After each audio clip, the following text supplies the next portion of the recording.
Very good morning to all our viewers out there and welcome back to News 9 Live. I'm Shriya Kundu here with all the latest updates of the hour on the top stories of the day from across the nation and around the world. And well, we begin the bulletin with some quick headlines from across the nation. Let's dive right into it.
Well, moving right into the top story of the day, JDS MLA HD Revanna is in SIT custody for 3 days over the latest allegations ongoing in the sex scandal surrounding him and his son Prajwal Revanna. A fresh FIR was registered against him for kidnapping the woman who had been allegedly raped by his son, Prajwal Revanna, and the FIR was lodged by the victim's son on Thursday. Now, the woman whose son filed the kidnapping case against HD Revanna and his aide, Satish Babanna, has been traced by the Karnataka police, and it is expected now that she will speak to the special investigation team and give her statement in the case. The help had worked at Revanna residence for nearly 5 years and had quit 3 years ago. And her son has alleged that she was picked up on April 26 by HD's closest aide, Satish.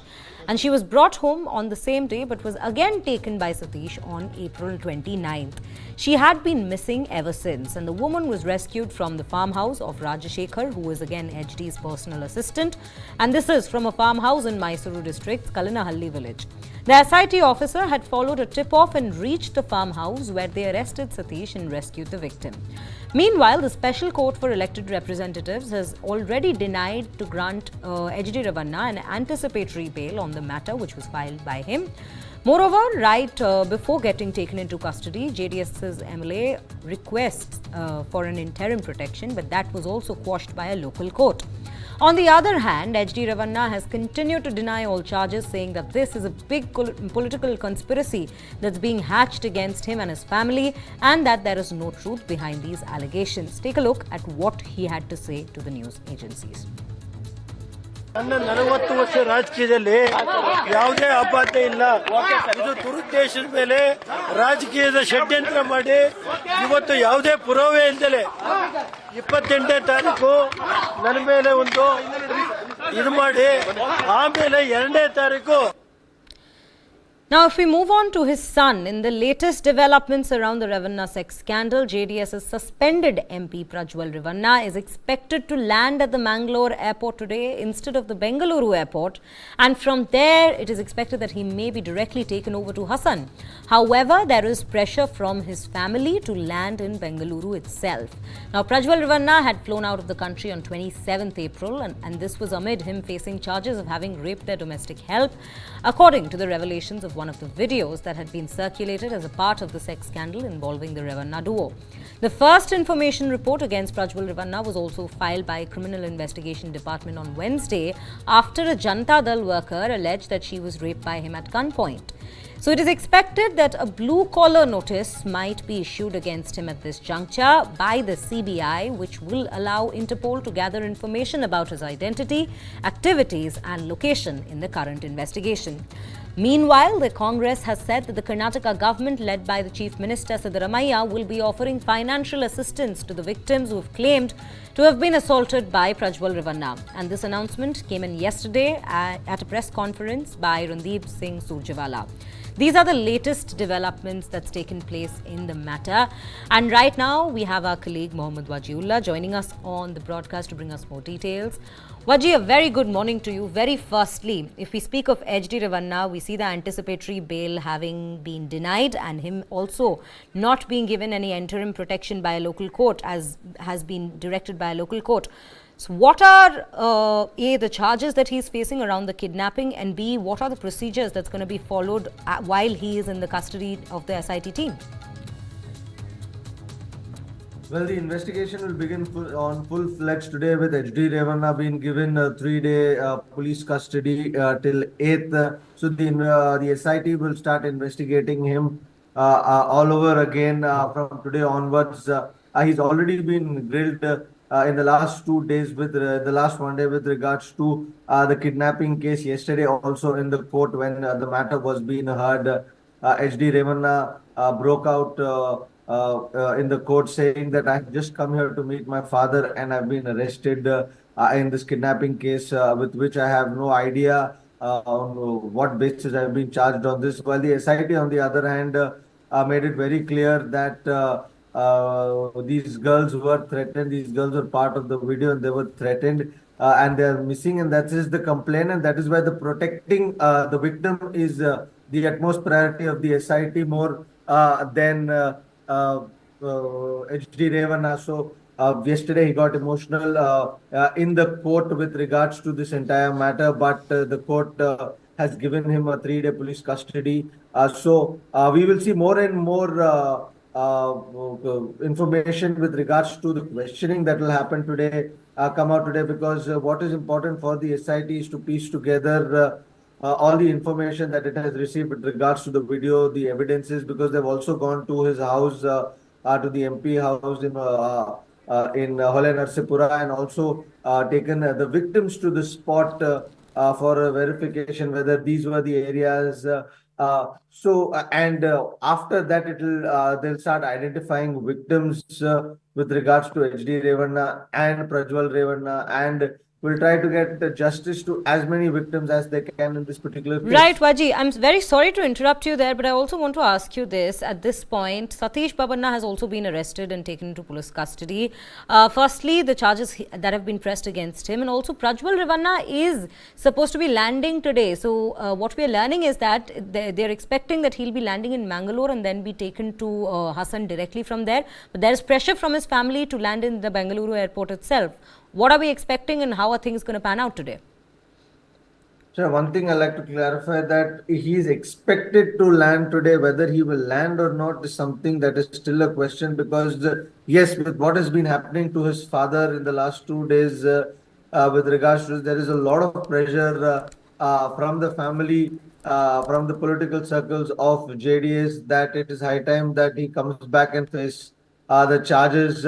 If he's so confident that truth will prevail, then let him be here in front of everybody when the truth is prevailing, is what is the sentiment from the family and from the JDS, because now the pressure also comes on the mother of Bhavani Revanna, as she has also been summoned for, she'll also be summoned for questioning, because her name is also there in the kidnapping case. So the family is putting pressure on Prajwal Revanna, who is expected to fly from Germany to Dubai, and from Dubai he is expected to land in Mangalore, and from there is where the SIT will pick him up and bring him to Bangalore. So this is what we've got this information from our sources. But how far will Prajwal Revanna actually turn up is something that we'll have to wait and watch. Right, Vaji, thank you for bringing us all those details. Definitely pressure also mounts on Bhavani Revanna, who is HD Revanna's wife, as well as Prajwal Revanna, and whether or not he will actually be landing today, and if he's landing at the Mangalore airport or the Bangalore airport. These are all details and updates that we'll keep a close watch on for you. But right now, we're slipping into a short break. Do stay tuned to News 9 Live as we come back with more on the answer.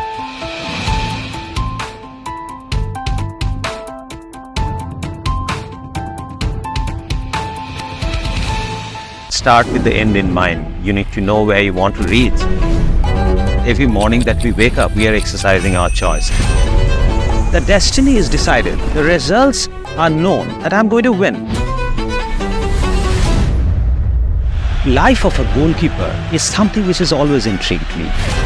When you come into a stadium, this is the highest level of pressure. When I set out to do something, I decide in my mind that failure is not an option. What you feel very strongly about, those are the stories to tell. I have a mind which is absolutely restless. Mind and body are entangled sensations. That brings me back to golf. It's an amazing game. This is not a perfect game. You only learn from them. If you have a formula to a success, then you can replicate it. I feel this is my first step. I'm starting now. The winner is first born in the mind. I think, therefore I am. We are all about our mind.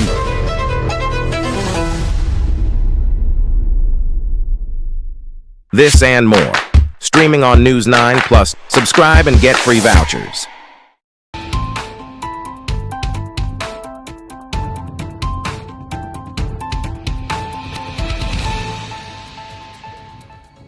Welcome back. You're watching News 9 Live, and at the top of this segment, we bring you this, in fact, weather update from Manipur. A severe hailstorm struck several parts of Manipur, causing extensive damage to houses, vehicles, crops, and the area. And the hailstones have accumulated in thick white blankets, as you can see in the visuals, across many areas. Among them, Manipur Chief Minister N. Biren Singh has pledged repairs to the damaged houses. And commuters on two-wheelers in Imphal West District sustained head injuries as the hailstorm caught them off guard. Numerous houses in various parts of the state, including Kanchipur and Tera in Imphal West, sustained damages with hailstones piercing tin roofs. Strong winds also toppled hutments in different areas, is what we are learning. The hailstorm caused cracks in the windshields of parked four-wheelers and uprooted trees across many areas.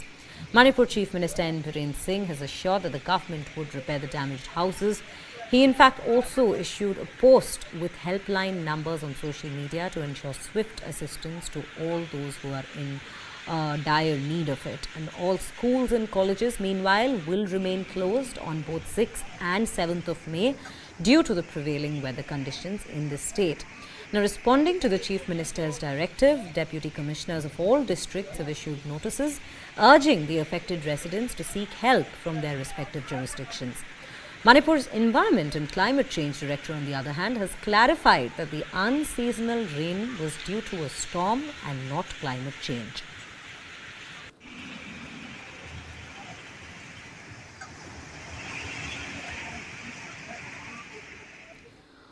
Moving on, my colleague Kartia Sharma spoke with the Congress leader Jairam Ramesh about several issues this election season. The interview shall be aired at 3:30 p.m. But here's an excerpt from this exclusive conversation. Take a look. Why is Congress being accused by the Prime Minister that by introducing reservation, it will eat into the OBC quota? See, I want to just the Prime Minister is spreading an epidemic of lies on this issue, and he's referring repeatedly to the Karnataka model of reservations. Now, what happened in Karnataka? Over a 20-year period, there were successive backward class commissions that advocated reservations for minorities, not just Muslims, Christians, Buddhists, Jains, everybody, on the basis of social and economic backwardness, not on the basis of religion. So finally, in 1994, when Mr. Veerappa Moily was the Chief Minister, reservations were introduced for Muslims, for Christians, for Buddhists, for Jains, for scheduled caste converts into Christianity, on the grounds of economic and social backwardness. A survey was carried out, and based on that, a reservation of 4% was provided to Muslims, for example. Now, that's not giving reservations on the basis of religion, that's giving reservation on the basis of economic and social backwardness. Now, since 1994, there have been 4 BJP chief ministers in Karnataka. There have been 2 prime ministers for 16 years out of the last 30 years. 16 years BJP has ruled in the centre. Now, suddenly the prime minister discovers this as an issue. I want to ask the prime minister, number one, Mr. Deve Gowda, who became chief minister of Karnataka in December 1994, continued with this. So, was Mr. Deve Gowda also communal?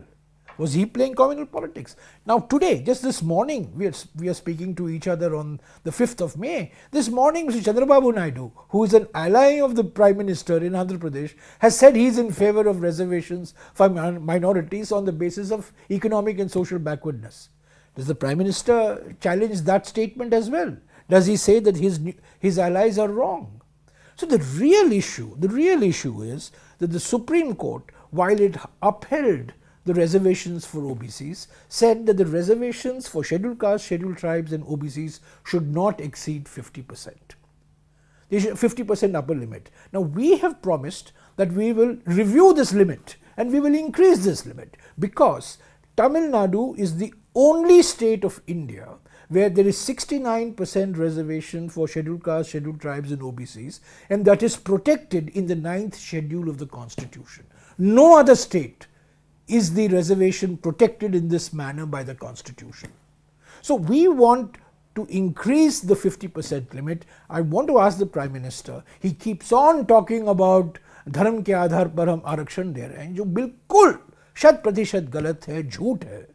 मैं प्रधानमंत्री जी से पूछना चाहता हूं, क्या ये आप 50% की सीमा हटाएंगे कि नहीं? Will you or will you not increase this limit? That's the issue. Well, moving on, here are some weather updates for you. Now, the weather forecast for southern Bengal indicates thunderstorms with lightning and gusty winds. The India Meteorological Department has reported a slight decrease in the intensity of the ongoing heat wave in Odisha and West Bengal as well as Jharkhand on Saturday, but the scorching temperatures are expected to persist until May 5th and 6th. IMD predicts a gradual drop in maximum temperatures by 2 to 3 degrees Celsius over the next 4 to 5 days. At the same time, thunderstorms with lightning and gusty winds is expected in southern Bengal. Fishermen are advised to avoid venturing into the Bay of Bengal between May 6th and May 7th. Heat wave conditions, on the other hand, are prevalent in parts of Gangetic West Bengal, Tamil Nadu, Odisha and Telangana, with temperatures exceeding normal by 3 to 5 degrees Celsius. Andhra Pradesh's Nandyal recorded the country's highest temperature at 46 degrees Celsius on Saturday. The IMD forecasts light to moderate rainfall accompanied by thunderstorms in several states from May 5th to May 9th, including Odisha, Gangetic West Bengal, Bihar, Jharkhand, East Uttar Pradesh, Haryana, Chandigarh, Delhi, Madhya Pradesh, Vidarbha and Chhattisgarh, Andhra Pradesh, Telangana, Tamil Nadu and Pondicherry, Kerala and Karnataka. April witnessed record-breaking temperatures in many parts of India, prompting health warnings and school closures. Normally, May sees around 3 days of heat waves in the northern plains, central India and adjoining peninsular areas.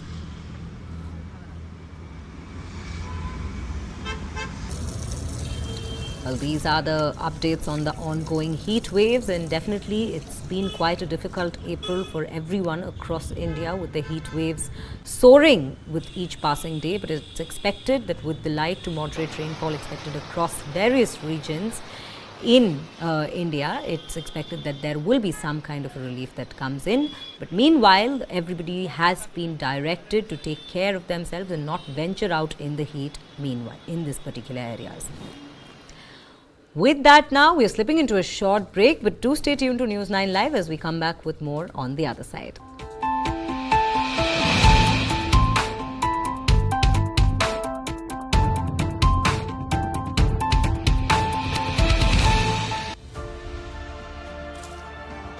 It's probably the best kept secret in India. Family-owned business, which has been extremely clinical in their approach. They have not hesitated ever to kill their darlings. Typical to a a South Indian business empire, I think they've shunned the limelight almost deliberately.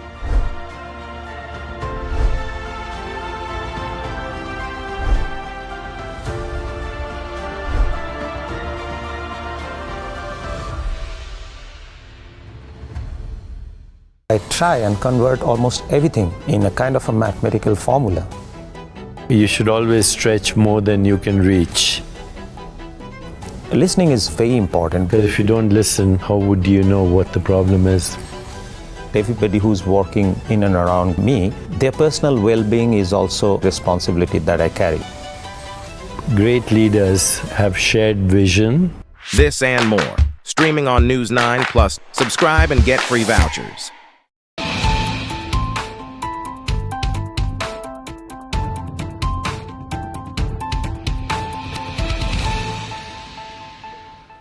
Welcome back. You're watching News 9 Live, and at the top of this segment, we'll take you through some quick news that's coming in from across the globe. The first story that we're focusing on here is Chinese President Xi Jinping has arrived in Paris for a state visit to France at the invitation of French President and Emmanuel Macron, and has said that this is important because the representatives of the Eastern and the Western civilizations, China and France, have had a long history of mutual appreciation and admiration. French President Emmanuel Macron is set to urge Xi to reduce trade imbalances and to use his influence with Russia over the war in Ukraine. China's president is due to meet Macron and European Commission chief today. France is backing a European Union probe into Chinese electric vehicle exports, and in January, Beijing had opened an investigation into mostly French-made imports of brandy, a move which was widely seen as a tit-for-tat retaliation for the EU probes. Now, however, the European Union's 27 members, in particular France and Germany, are divided on their attitude towards China. And with today's bilateral meet, there will be discussions over these investigations that have been opened in the past and how to set forth from now with the future coming up ahead with regards to trading relations between both China and France. Shifting our focus now, students at DePaul University in Chicago, Illinois, held dueling protests on to show their support for both Israel and Palestinians in the war in Gaza. Now, a row of the Chicago police officers divided the two sides, and university officials advised faculty, students and community members to avoid the area.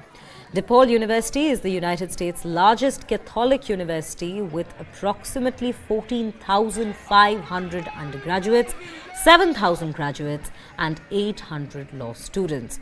Police have arrested more than 2,000 people during protests at dozens of campuses around the country. And these are the latest visuals we are getting you from DePaul University with regards to the protests, in fact, that had broken out on campus with regards to the war ongoing in Gaza. Remember, there were protests from pro-Palestinians and counter-protests from those who supported Israel in this particular war.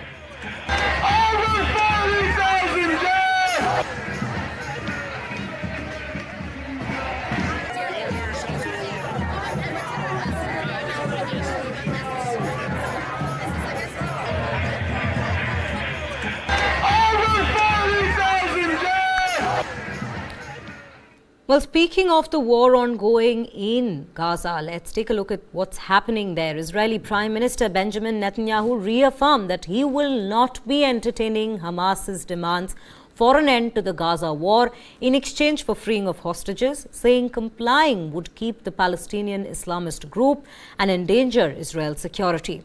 Netanyahu said Israel was open to temporary fighting in Gaza in order to secure the release of hostages still being held by the Hamas, estimated to be more than 130 individuals. Take a look at what the Prime Minister had to say. Contrary to these publications, it is Hamas that is preventing the release of our hostages. We are working in every possible way to free the hostages. It's our top priority. Israel has been and still is ready for a pause in the fighting in order to free our hostages. But while Israel has shown willingness, Hamas remains entrenched in its extreme position, first among them First among them, the demand to remove all our forces from Gaza Strip, end the war and leave Hamas in power. The state of Israel cannot accept that. We are not willing to accept a situation in which Hamas battalions leave their tunnels, re-establish control over the strip, rebuild their military industries and go back to threatening the citizens of Israel in the communities near Gaza, the cities of the south and throughout the country.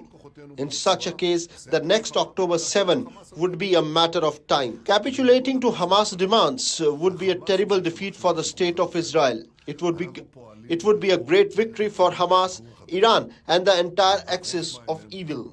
It would demonstrate a terrible weakness to our friends and to our enemies. This weakness would only bring closer the next war, and it would push off the next peace agreement, because alliances are not made with the weak and the defeated. Alliances are made with the strong and the victorious. Therefore, Israel will not agree to Hamas demands, which would mean surrender. It will continue fighting until all of its objectives are achieved. Well, with these remarks coming in from the Israeli Prime Minister, situations only continue to remain tense in Gaza. With that, now Palestinians sift through the rubble of Al-Shair family home in Rafah city, destroyed by an Israeli airstrike overnight. Arif Al-Shair, who lost his house in the attack, expressed concern that the world was under the false impression that Rafah was safe. Take a look at what they had to say in the entire matter. لا لا لا ما في أمان، ما في أمان في رفح إطلاقا، إطلاقا رفح ما فيها أمان. كل يوم القصف شغال، كل يوم الضرب شغال، بس إنه هيك دعاية وإعلام للغرب إنه في أمان في رفح. هي رفح ما فيها أمان بالمرة. ورفح حكى رفح إنها آمنة، ولكن هذا كذب، هذا كذب وافترى وهراء على الناس. هذا عشان المجتمع الدولي بيقول وين الأمان؟ هذا الأمان، هذا تفضل الأمان، هذا هو الأمان، شايف؟ هذا الأمان يا رفح، هاي رفح الأمان، هاي رفح. كل يوم بكسر فيها وبخبط فيها وبسوي فيها وبدنا نخش رفح، يا عم نخش رفح وخلصنا من هالقصة هذه. خلص رفح وخلصها بيدها بالمرة، من قائد حرب إبادة، هو صاحب حرب إبادة وخلاص. Well, with that, now we've come to an end to this bulletin, but do stay tuned to News 9 Live as we keep coming back more with all the latest updates right here through the day. Thank you for watching.